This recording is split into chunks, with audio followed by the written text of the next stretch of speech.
I wanted to make a video on how to strop a knife using a leather strop, and also get into a couple other things about knife care. Using a strop can be very handy because it's a good way to keep your knife sharp without having to put it to a stone or other sharpening system. Basically, after you use your knife, periodically put it across a strop, and you'll get it back to the sharpness that it was at. And it's very quick and easy.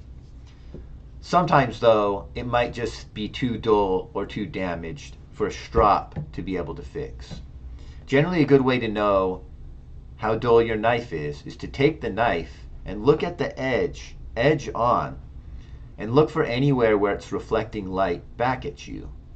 It may just be a little glint sometimes, but that's a spot where there's a bit of dullness to it. Make sure it's clean too, because it might reflect a speck of dust or something back at you. But sometimes, if it's very minor, a strop might be able to correct that. But generally, if you're seeing it reflecting light back at you like that, you're probably going to want to put it through your sharpening stone or other sharpening system that you use.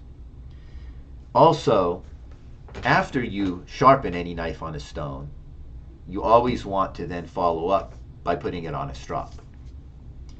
Now, these strops, you can usually find them online, and they usually come either two-sided like this, or you might even find ones that are four-sided.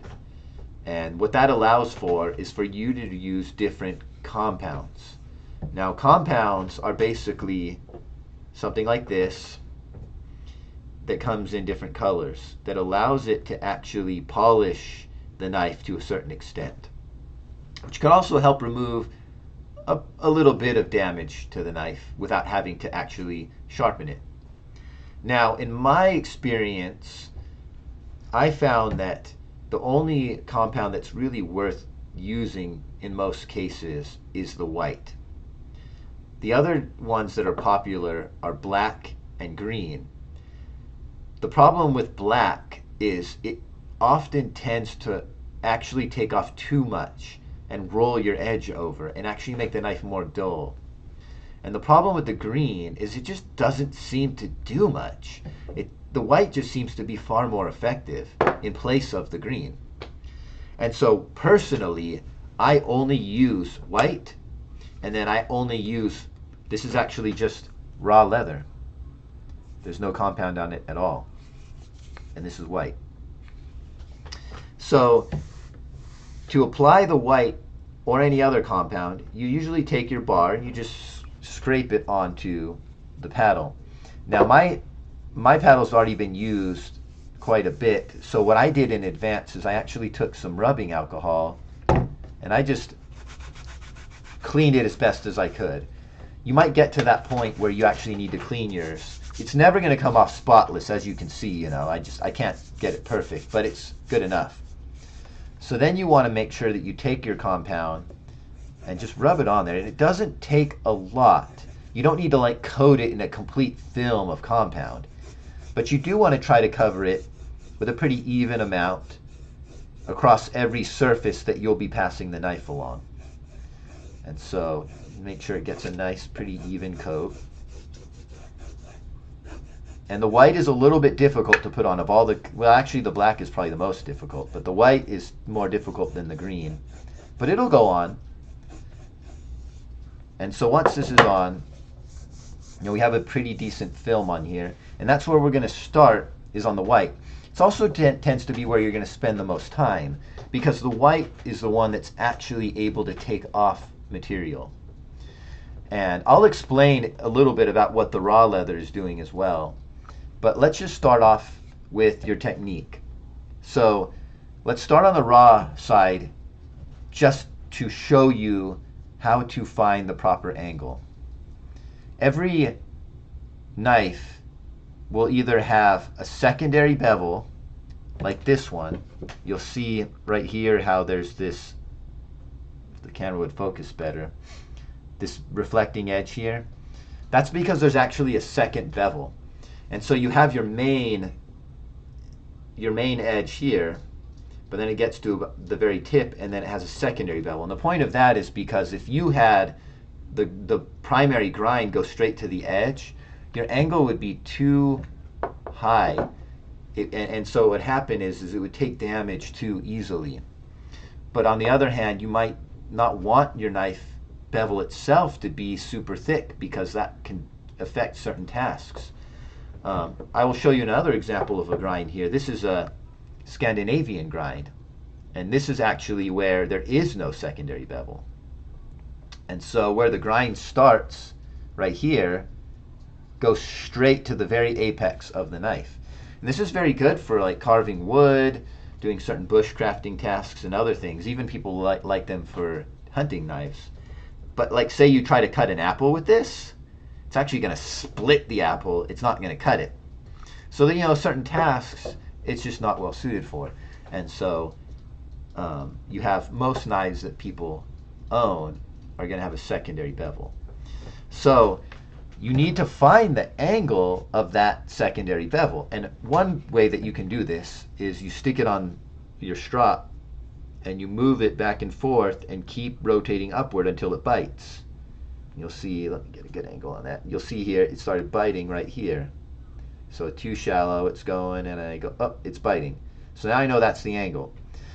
Honestly, you can basically just eyeball it though. If you just rotate it until you see the edge making contact with the leather, then you know that's the angle that you want to strop at. So then, you know, you'll slide it across the strop.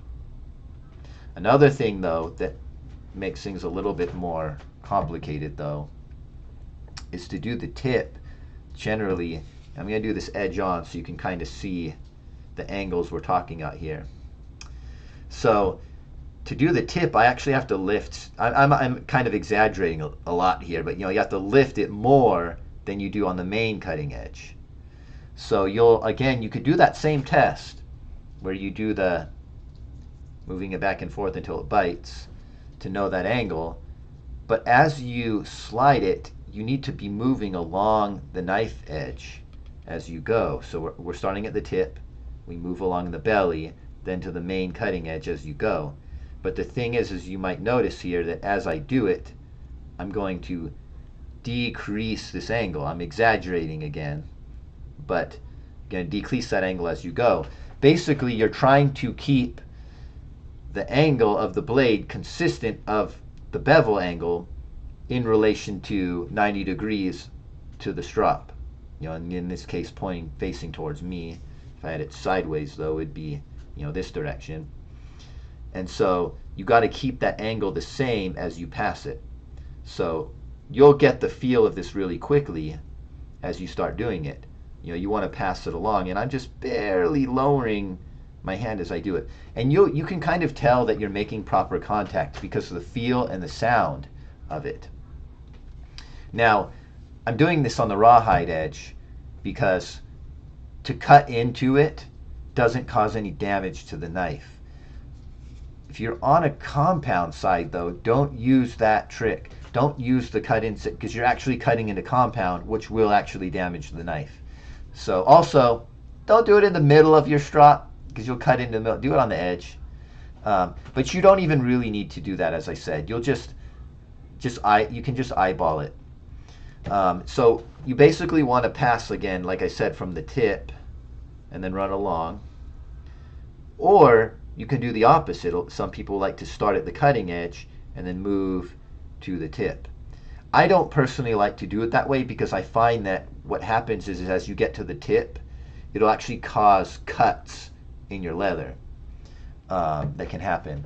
And so I don't like to do it that way. It's perfectly fine though if that's your preference. And you know, I don't even think the cuts really make much of a difference, but I don't like cuts in my strop.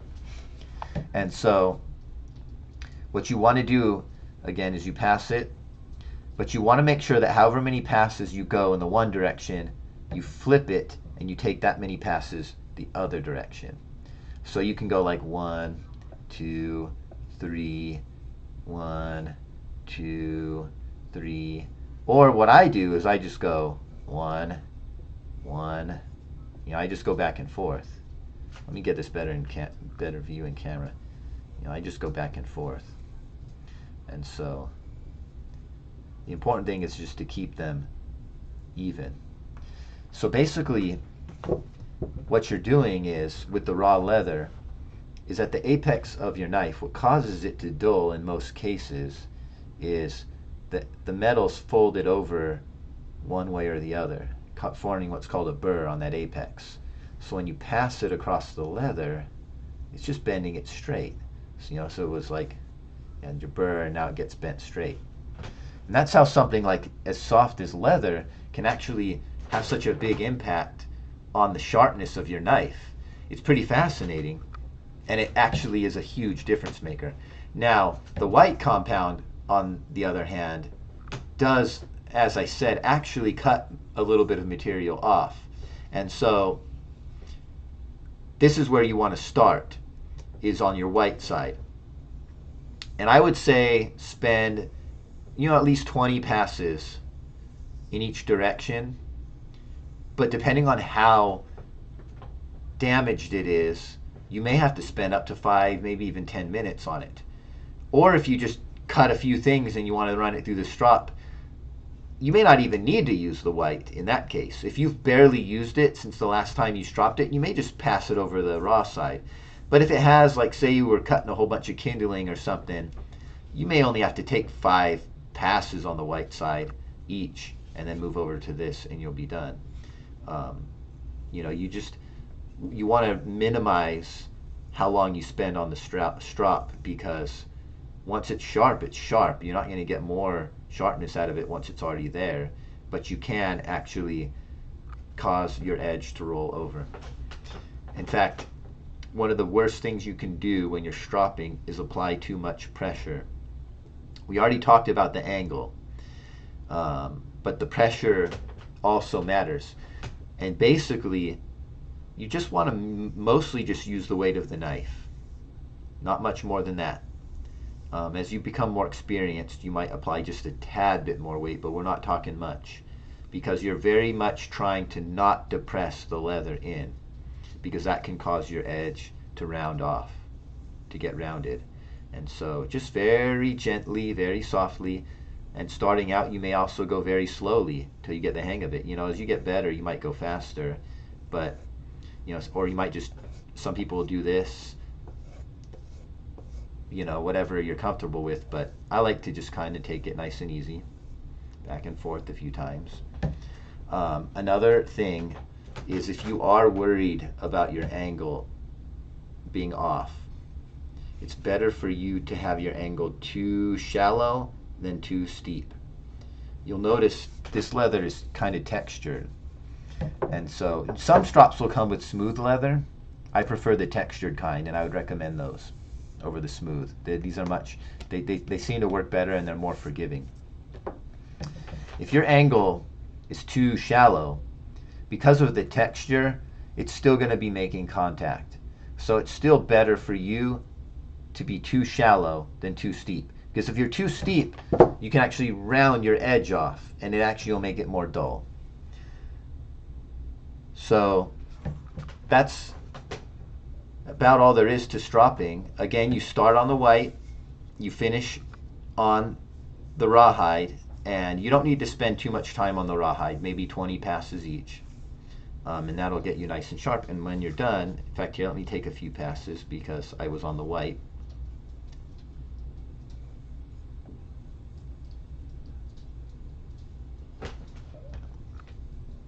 See if I can get in view a little bit more so you can see.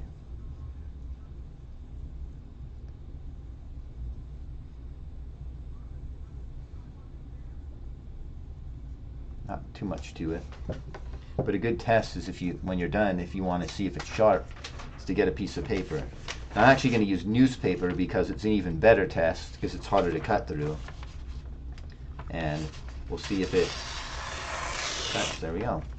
And this is a good test too, because if there's any problems with it, like say along the belly or something, you miss this, there's still a dull spot, it might get caught there and start to like tear instead of cut.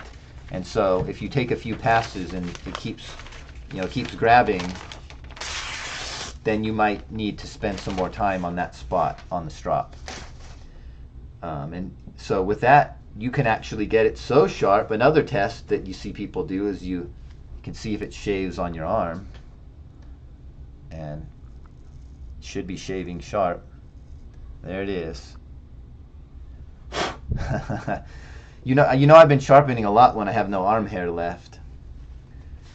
So the next thing I wanted to talk about a little bit is also handle care. So most knife handles are using wood that's stabilized, it's called, and basically that infuses it with a polymer material throughout the wood under pressure, and then it dries it so that the wood, even if it's a softer wood or has imperfections, it's gonna last. It's not gonna warp or it's not gonna crack, but it's still not perfect. And so I still recommend that you do a little bit of maintenance to your handle once or twice a month if you can. And what I personally like to use is camellia oil, which comes usually from Japan. And you can buy this on Amazon or eBay. Just make sure it's 100% camellia oil. You can also use things like linseed oil or mineral oil, which you can find in the supermarket. Mineral oil, usually it's like a X-Lax actually. But it doesn't take very much. I put it in these little spray bottles. Some of them might just like drop it out in little droplets, and you can just drop it into a rag. But I just take it and I spray, literally just one spray on the knife handle, and just rub it in with a knife on both sides, and make sure you cover the whole thing. Cover the back, and you'll notice it gets your wood nice and shiny. Now, this is mostly already a saturated oil. There is some unsaturated portion to it. You don't want to use an unsaturated oil such as like polyurethane, because what that does is that reacts with the oxygen and creates like a polymer surface over the wood, and that's not what you want with a knife handle. You actually want it to penetrate into the wood and then dry. And so that's why you use these specific types of oils like I mentioned, because they will seep in and then form a little bit of a layer with what unsaturated oil there is in it. And so you don't have to put very much at all with this camellia oil stuff, and now it's nice and coated and shiny. Now it will dry and you'll lose a little bit of that shininess, but the protection is still there, and so it helps it from drying out, from taking cracks, and helps keep it nice and preserved. Now this camellia oil specifically, and why I like it so much, is it's food safe, and it's actually used for skincare. So you don't even have to wash your hands. In fact, you could rub it on your hands for your skincare and you're probably better off. But you can also use it to process food and whatnot, and it's safe. You can also coat your blade in any of those oils I mentioned, mineral oil, camellia oil, or linseed oil, and just put a coating over your blade and your tang if your knife is not stainless. In this case, this is stainless, so I don't really have to worry about that. But that's a good thing to do when you're storing your knife if it can rust, because usually what rusts your knife is not from you getting it wet when you were using it. It's from it getting wet from like moisture in the air, or from your sheath, or wherever you're storing it. And so if you keep that coating on it, it helps to prevent that to a certain extent. So hopefully that helps you with maintaining your knife, keeping it sharp, not having to put too much work in fixing your edge or fixing your handle. If you really take care of your knife, it's going to help you also, at least I personally, kind of become more attached to the knife, and I treat the knife better, I appreciate the knife more, and it really can turn your knife into a treasure for you. And that's why I like to do it, almost even if it doesn't necessarily need it.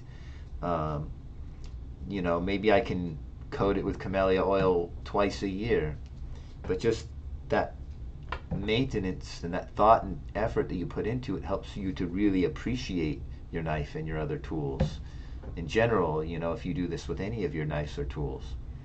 And so that for me is a big part of it as well. And so if you have any questions or need any advice, feel free to let me know and I'll be happy to help.